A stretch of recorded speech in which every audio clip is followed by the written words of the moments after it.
সারাদিন ঘরে বসে খালি চেঁচামেচি করা, রাতের ঘুমটা পর্যন্ত ওই বুড়িটা নষ্ট করে দিয়েছে। আজকেই সব সমস্যার সমাধান করে দিব।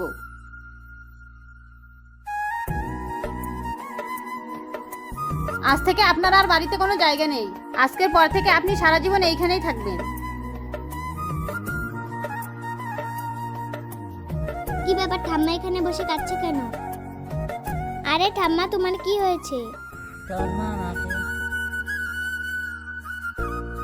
চলো আমার সাথে।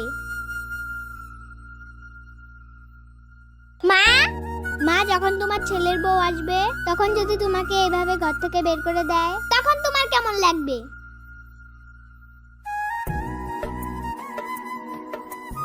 টুকুর, আজকে তুই আমার চোখ খুলে দিয়েছিস। আমাকে ক্ষমা করে দিবেন। আজকের পর থেকে আপনাকে আর কোনো কষ্ট দিব না।